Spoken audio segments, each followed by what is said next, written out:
مولاي صل وسلم دائما ابدا على حبيبك خير الخلق كلهم۔ سامعین کرام، آج کے درس کا موضوع استقامت کی ضرورت۔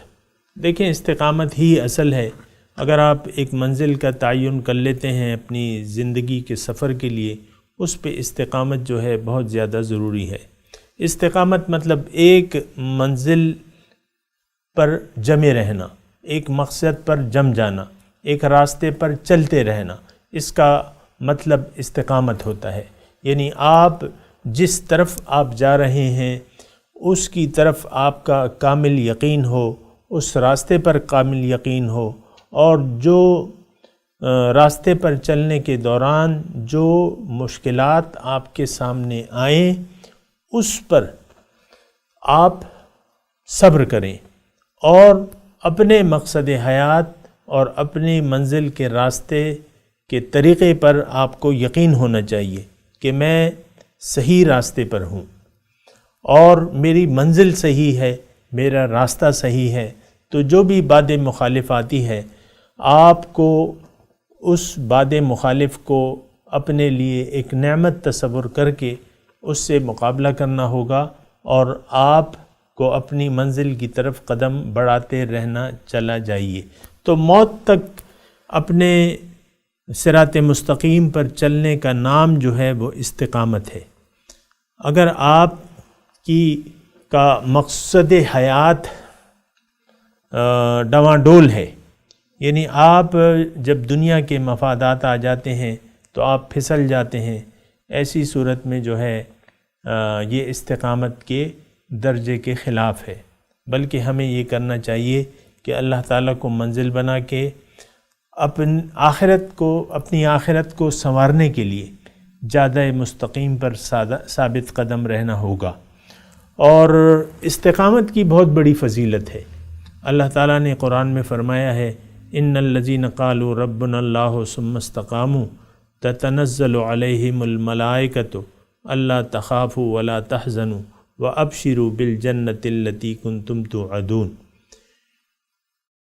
جس نے بھی کہہ دیا کہ میرا یقین اللہ پر ہے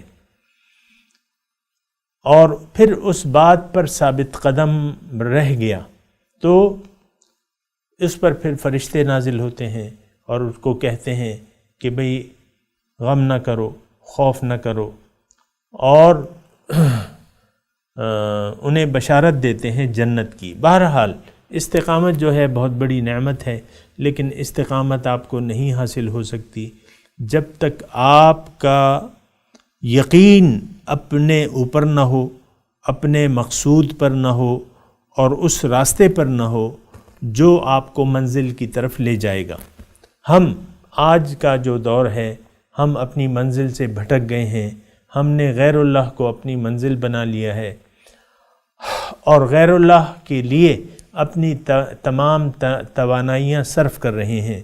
یہ ایک بہت بڑی غلطی ہے، ایسی غلطی ہے جو آپ کو لے ڈوبے گی اور آپ کا بیڑا غرق کر دے گی۔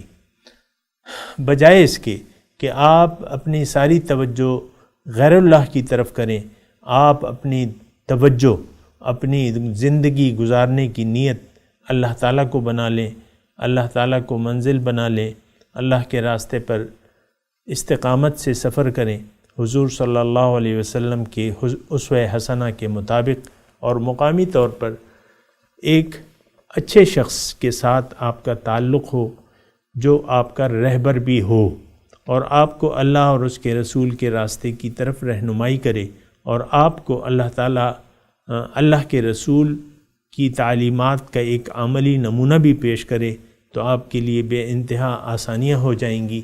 اکیلے آپ اس منزل کی طرف سفر نہیں کر سکتے۔ وآخر دعوانا ان الحمد للہ رب العالمین، والسلام علیکم ورحمۃ اللہ۔